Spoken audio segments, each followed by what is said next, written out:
ranking the wide receivers of the 2024 NFL draft class. Who's tier 1, tier 2, tier 3? How many true wide receiver ones do we have? We're going to talk about all this and more coming up next.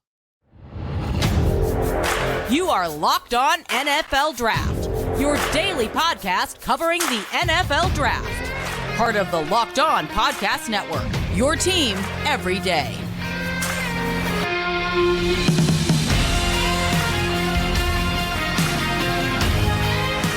What's up, Locked On family? Welcome back to the Locked On NFL Draft Podcast, your daily podcast covering your favorite draft prospects, part of the Locked On Podcast Network, your team every day. I'm your boy, Damian Parson, always on the ones and twos. You can find and follow me on X at DP_NFL. I'm a national scout and a senior draft analyst, and thank you for making Locked On NFL Draft your first listen today and every day. Shout out for being our everydayers. And you know I got to kick this intro to my guy, Mr. LSU himself, Keith Sanchez. You can find and follow him on X at The Talent Code. Keep talking to him, baby.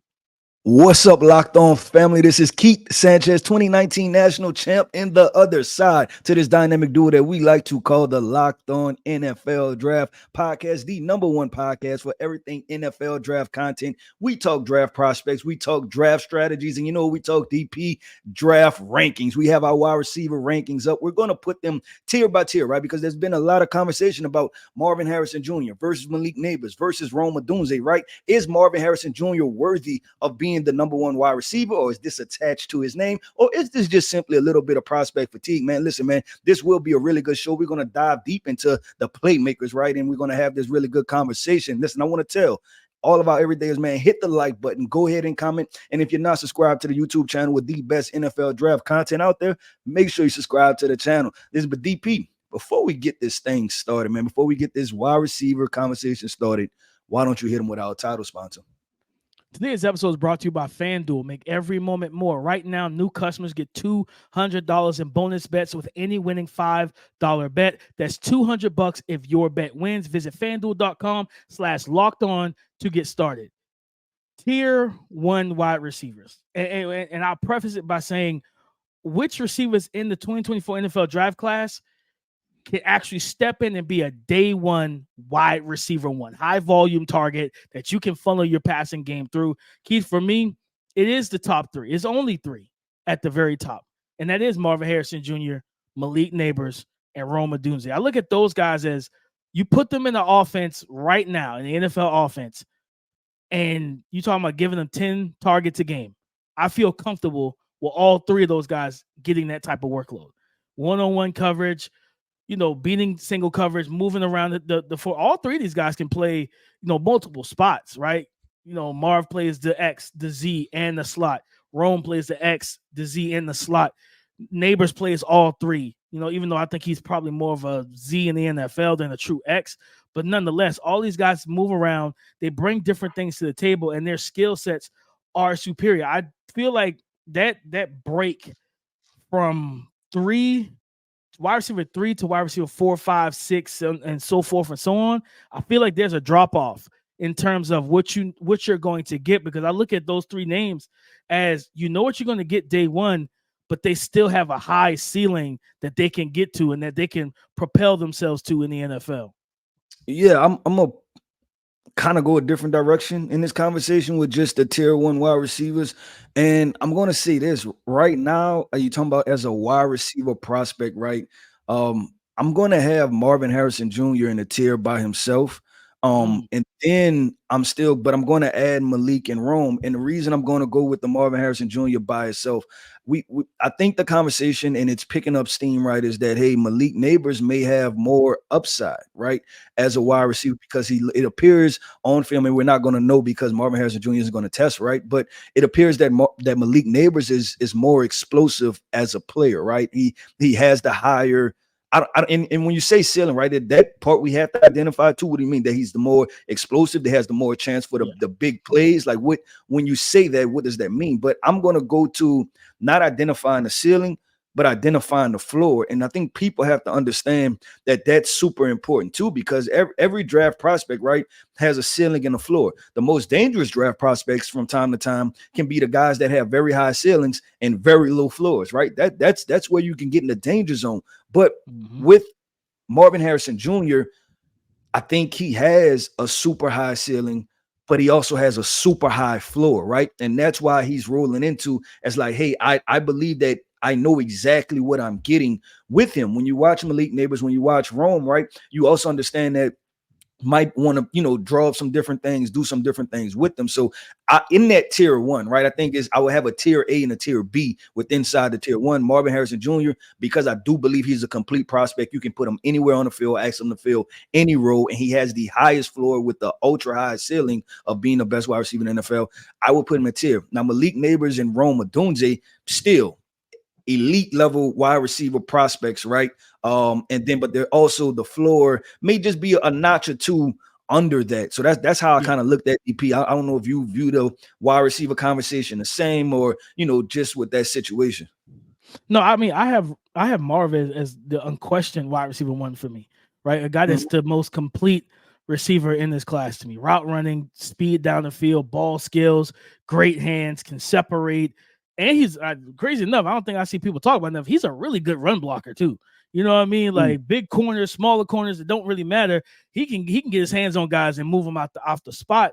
He just does it all. Like I say, he could go into the slot, play the Z, play the X. And also for me, I always put him at the top, because what do you do when teams want to take you away, right? I'm watching him on tape against two-man trail. High-low bracket coverage, right? Safety over the top, corner playing trail technique to make the windows very tight for the quarterback. And to watch him just beat that type of coverage routinely over and over again on tape, where some of these other guys, like Malik Neighbors, he doesn't get bracket coverage as much, right? Because you got to worry about, Brian Thomas Jr. And I don't know. I tweeted about him 2 weeks ago. I'm blanking on the other kid's name because he's supposed to be the next LSU receiver for next year. But like, you had multiple weapons in that offense, whereas like, as much I want to take away Malik Neighbors, what's the drawback? What you know what I mean? What's the return on that investment? Well, the negative is that I'm gonna take you away, and then I'm gonna get beat over the top by Brian Thomas Jr. You know what I mean? So you try to take them all the way evenly, which is a difficult task in itself. So I think for me, yeah, Marv is definitely at the top, and Rome and Malik are, like you said, two elite prospects. And that's why I feel like that's a breaking point going into that tier 2 of wide receivers and everything. But these guys, I think you put them in I think all of them will make their quarterback's job and life easier the first day that they're in camp and they get that chemistry going, right? All three of those guys, Marv, Malik, it's just going to be done different ways. Yeah, and this is the tricky part with wide receiver conversations, right? Is that we always say this, it's a dependable position, meaning that it's still dependent on the quarterback, right? So yeah, you can have Marvin Harrison Jr.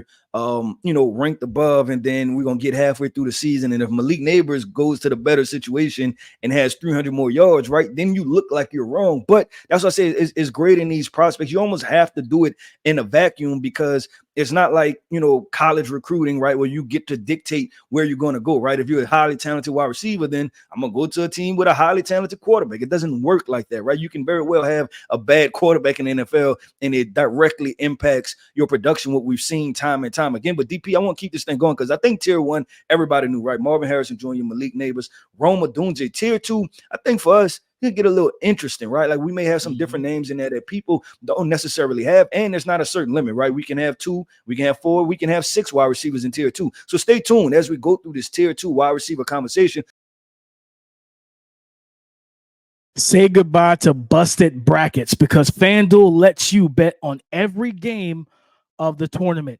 Whether you're betting on a big upset or a number 1 seed, it's time to go dancing on America's number 1 sportsbook.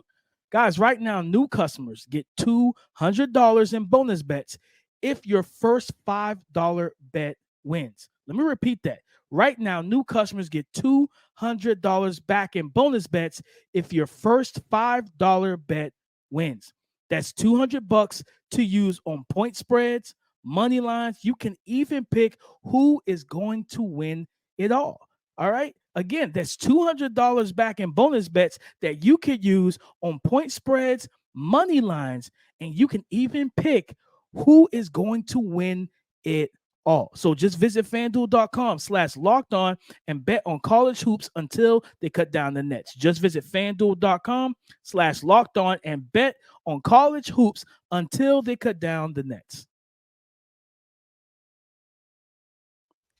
Tier 2 wide receivers. And Keith, I want to ask you this question as we get ready to drop some of these names and have that discussion.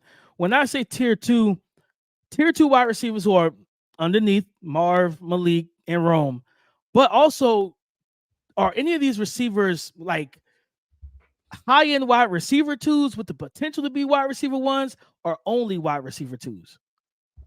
So we had to talk about that, right? And we had to figure out which direction we're gonna go. I think the best way to put this is that tier 1 wide receivers, we believe that they can be wide receiver 1s in the NFL. Tier 2 is obviously the tier below those guys, but they can be wide receiver 2s with upside, right, and high ball production, because we've seen it, especially with these guys, right, and it varies, right? When you think about the Emmanuel Sanders and the Robert Woods, right, those guys that are wide receiver 2s, but they have Pro Bowl years here and there, things like that. So that's kind of the context that I want to put the tier 2 wide receivers, right? Those guys that are wide receiver 2s, but that from year in and year out, you may get some Pro Bowl production as far as them being one of the better wide receivers in the NFL. But DP, I'm gonna pass it to you first, man, because I want to put you on a hot spot and see who are in your wide receiver 2 tier 2 rankings.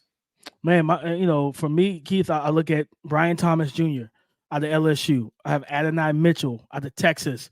I have, people may not like it, but I got my boy Xavier Legette in that bunch as well as in that tier 2 of wide receivers. I have Ladd McConkey in that bucket as well. I'm looking at my list here to make sure Keith, and this is a name that draft season hasn't been as kind to him, but I still think that he's a wide receiver 2, tier 2 type of guy. Troy Franklin out of Oregon is also in my tier 2s. A guy that's like he made the cut is Roman Wilson, and what he was able to showcase this draft season. I wasn't getting away. Roman Wilson.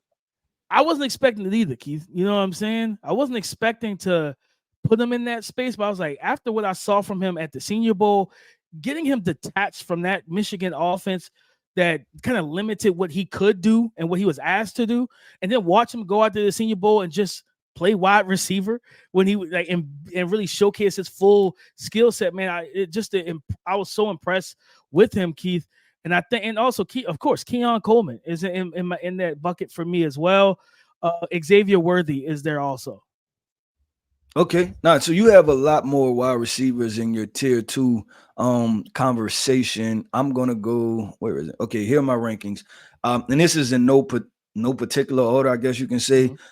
Keon Coleman, I still believe, and this is under the context of, like we said, wide receiver 2 pushing wide receiver 1 with Pro Bowl potential, right? With Pro Bowl years mixed in it. Keon Coleman, you give me Xavier Legette, you give me Adonai Mitchell, Ladd McConkey, and Xavier Worthy. I think those 3, well, was that 4 or 5 guys definitely have that upside. And I just, like I said, man, just the different roles that they can play, right? And we talked about AD Mitchell. Was that yesterday? We had the conversation about him and, running that fast forward and that elevating him. I think the surprising situation will probably be Keon Coleman, because I think the large consensus is a lot of people are just flat out on Keon Coleman. But like I said, short to intermediate, I think he's going to ball out and really dominate in that area of the field. And I think he does have that wide receiver 1.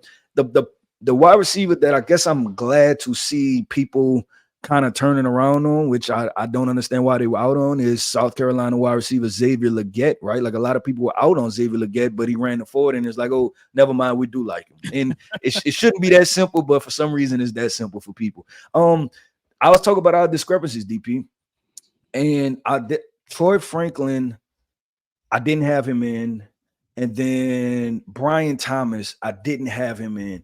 And let's have this conversation. Yeah. I get caught up in the straight line fast guys. And I think it's because we've seen so many of straight line fast guys, right? And then I think that's an issue for me. So with you, where did you come in with that as far as putting them in there and, just production, right? Because straight line fast, like, I look at it as this, is that I got to give you a skinny post, a go ball, something like that. It has to be something in that nature. And it's like, well, how many times is my quarterback gonna have the time to throw it? How many times is that in the playbook, right? Like just things like that. And it's like, okay, what's the usage rate of what you do best, going to be in any given offense? No, 100%. I think, for me with Brian Thomas, because I don't view him as highly as a lot of people in the draft community do. The speed, the size, everything. I love that. But like you said, it's the route selection is it's limited on what you're going to feel comfortable calling for him early on, right? And I think that's more so, all right, work ethic, are you going to be able, or can you improve? I think he can improve. I think, he's a guy that we've seen him fall to that landing spot of Buffalo Bills, right? In many mocks, so it's like, oh, we got Stephon Diggs. He's a high-end wide receiver too, type of guy who has that potential to grow into, with his athletic skill set, physical skill set, turn into a wide receiver one, right? And, that's why I put him in there. For Troy, I think Troy is a wide receiver two only. I don't view him as a potential wide receiver one, but I do think he's a tier two. He could be a really good wide receiver two, complementary to, like, you think about him going to not just to play with Mahomes, but how he will compare and complement with like a Rashee Rice, a guy that can kind of just a do-it-all possession style volume target, where then this young man comes in, he probably gets 5 to 7 targets a game, but 3 of those targets could go for 20 yards plus at any moment, right? Because of his speed and his ability to win vertically, but also he does show some little savviness at the break point and also after the catch a little bit. But I've always, this whole draft cycle, I've been much lower on him than people were prior to the combine. Now it feels like people have simmered down on the love for Troy Franklin because the combine wasn't really a great showing for him. But I think overall, just looking at his skill set, speed, like he's a good route runner. I think we talked about him months ago where I compared him to Jalen Hyatt. If Jalen Hyatt can run routes and had a release package, I was like, that, what I'm saying? If Jalen Hyatt had that release package and that ability to run routes at Tennessee, what I'm saying? He probably would have been a first round pick, because you don't have that type. The NFL loves guys like that. Speed. One thing you truly cannot teach is to be 4.4, 4.3 type of athlete. You can't teach that. So it's like they love that. We're like, man, if I can get that guy into my offense, I can figure ways to get you the football, right? They'll do everything in their power to get the fast guy to football. They won't do it for the other receiver archetypes, but the speed, they want to get that guy in space, get stuff blocked up well, and let that Ferrari hit the drag strip, right? So I think that's probably why I look at it with him. I'm surprised. Did you have Ladd in yours or no? Yeah, I put Ladd in there. I was like, hold on. I had Ladd in there, man. I had to put Ladd McConkey. Keith, you ain't gonna put Ladd McConkey in there? I definitely had to put Ladd in there. I'll say this, man. You made a good case for Troy Franklin, and he was one that I kind of battled with. I kind of went back and forth. Was like, what do I want to put him? Where do I want to put him? But if I had to add one more guy, it would be Troy Franklin, because, like you said, of those vertical guys, and I had Xavier Worthy in mind, right? But I think Xavier Worthy, to me, at Texas, he showcased that he can run routes also, right? Yes. And I think his profile is somewhere between Marquise Brown. I get all the Browns. Hollywood Brown is Marquise Brown. Yes, that's the guy that's with the out of Oklahoma. That's with the Kansas City Chiefs now, right? And he reminds, because there was John Brown also that came out right around that time too. Was another smaller vertical stretch guy. I think he played for the Cardinals, I believe. John Brown. So I would say that Xavier Worthy, to me, I think he's going to be a cross somewhere between Marquise Brown and Tank Dell. And that's why I had him in this tier 2 conversation, just to kind of explain the vertical guys with DP. Let's keep it going, man, because I think the most exciting part of this conversation is probably going to be the tier 3 wide receivers. I think this is the best value at wide receivers. And some of these guys can really, get after it. Good route runners, nuanced guys that are going to be very valuable to football team. So I'm excited to see and to talk about this tier 3 wide receiver conversation coming up next. This show is sponsored by BetterHelp. What's the first thing that you do if you had an extra hour in the day? Would you go work out, go for a walk, for a run? Would you take a nap? Would you go downstairs and whip up some lunch, some breakfast, dinner, whatever time of the day it is for you? We always talk about, man, I wish I had more time. The question is, more time for what? If time was unlimited, how would you use it? Guys, therapy can help you find what matters to you so you can do more of it. because at the end of the day, being the best version of yourself is so important and sometimes vastly underrated and under-discussed. Because when you're not the best version of yourself, it showcases itself, right? And it impacts everyone around you. So if you're thinking about starting therapy, give BetterHelp a try. Learn to make time for what makes you happy with BetterHelp. Just visit BetterHelp.com/lockedon today to get 10% off your first month. That's BetterHelp, HELP.com/lockedon. Thank y'all for making Locked On NFL Draft your first listen today and every day. Shout out for being our everydayers. Tier 3, we're going to wrap this thing up, guys. Talking about these Tier 3 wide receivers. And like he said, there's so much value in this tier. And for me, I got to start it at the kind of the top for me. And the guy that I feel like people need to show more and more love to, and I'm starting to see some of it, Florida's Ricky Pearsall, Keith. Yep. He's a Tier 3 wide receiver. He honestly was fringe Tier 2 for me, because I thought about Ladd. Those two, Ladd and Ricky. I go back and forth on. They're very similar, and then it's like one has the plus in one on one notch, the other one has a plus in another notch, and how they win. But two very talented dudes. Keith, I really like Jermaine Burton. You know what I mean? Like, I like what he showed this year with Jalen Milroe in that offense, but also the athletic profile is there. We know he's got that dog in him, a guy that will compete at the catch point, explosive, speed, verticality. He ran a faster 40 than what I thought, than what people thought he would run. 100%. Jalen Polk is right there in that tier 3. Him and Jalen McMillan, the other two receivers from Washington, are there as well. I think both of those guys are really talented dudes. They win in different ways. And Keith, I'm gonna put Johnny Wilson in my Tier 3 as well. I think Big Johnny gets Steve Smith, made the video talking about he can't chew and walk and chew gum at the same time. I'm gonna be honest. I had to tell you, Steve Smith. I don't even know what that means. Not that I understand what it means, but I didn't understand how that applied in the context to of playing receiver. Like, what does that actually mean? I didn't understand that. I didn't watch the whole video, right? So maybe he went more in depth with it, but I didn't see, or maybe it was the wrong clip that they pulled to match with the words, because I didn't understand how that applied in context. But you still have more to list off? Because I don't want to cut you off. I think I'm gonna put Malachi Corley, Jacob Cowing, and Brendan Rice in there as well.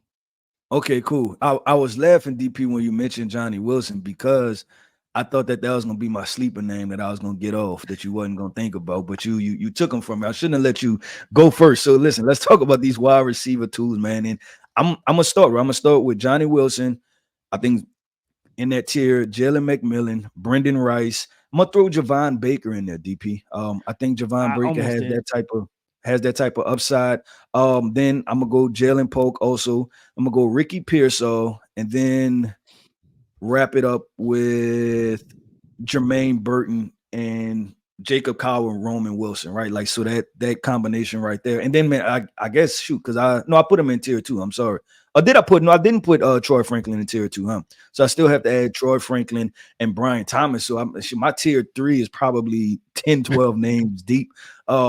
And all of these guys I like in various roles, right? And we can almost segment this out. And I think that's the fun part of, we're talking about like grading and ranking wide receivers, is that, you kind of have your X's, like your upside X's, your upside Z's, your upside slot wide receivers, right? And I think that's what's going to make this conversation fun. But I think of all of them, I think that Z position is probably the deepest, right? Those guys that can play the slot and play outside, run some routes. I think that's probably the deepest of all of them. And I think when you look at athletic profiles, like I look at a guy like a Javon Baker, he compares to a Rashee Rice to me, right? As far as, the route running, being able to go get the football, being able to get vertical, things like that, to where I think people are sleeping on him. But that's why we say, right, tier 3 wide receivers these guys have potential to be a number 2 option, right, in the NFL offense. And shoot, for the Kansas City Chiefs, Rashee Rice was their best wide receiver. So if you could get Javon Baker at some point in the draft and everything pans out, you have a good quarterback, right, then you're getting a high-level football player that I think was just flat out make plays.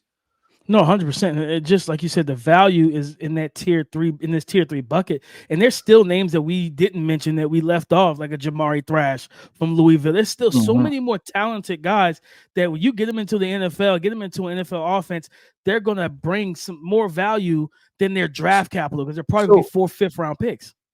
yeah, so one name you had in there that I didn't have, what I guess we'll kind of disagree a little bit on, and that's Malachi Corley. Where are you at with him? Because I'm kind of I don't know if it's like I when we do these scouting reports, right? Sometimes when I talk about their concerns, I would put, very like role specific or very specific in usage, right? And sometimes that is a concern because it's like you have to be in the right situation, right, in order for the productivity to be high. So I want to ask you, where are you with Malachi Corley as far as painting a picture of him, and then is there development there to be had? Like where do you see that? Yeah, with Corley, man, he's there's definitely there's development there, right? Especially as a route runner, where you want to see Yeah. him just improve, creating separation, getting in and out of his breaks, right? Because he's got open field speed. He's one of the best yak guys in this class, right? Physical, all the Debo comps and everything, that's been in comp form. He's one of the guys that actually fits that, because you look at the body type, he looks like a running back in person, and he plays like it at the receiver position. Where it's like with him early on, the usage is going to be more catered to being specialized, right? Quick screens, just jet sweeps, different things. Like you want to just get him the ball in space, and then you watch and wait for that development in terms of the route tree. You want to run the routes that he probably is going to run. Is going to be quick hitting stuff more so than anything, right? The quick slants, the crossers, maybe some in breakers, out breakers. Nothing super nuanced, because that's not in his game yet. But I think that you look at him as a guy that, like a Miami Dolphins, right? 3rd, 4th round, go ahead and run that card up there, and you add him to what they have already with the elite speed that they have. They clear the floor and clear the space for him, because he's like that slashing 2 guard. He doesn't have the jump shot yet, but he know how to get to the cup, and he's athletic, he's physical, and that's what he kind of brings, a slashing type of style. But there is room to grow for him, where he can just become a little bit more nuanced. I'm not saying he's going to be Devonta Smith or Amari Cooper as a route runner. I don't think he's ever going to get there, because those guys just move differently. There was much more fluid and free movers, but I do feel like there's upside with him that we could see naturally mature over time.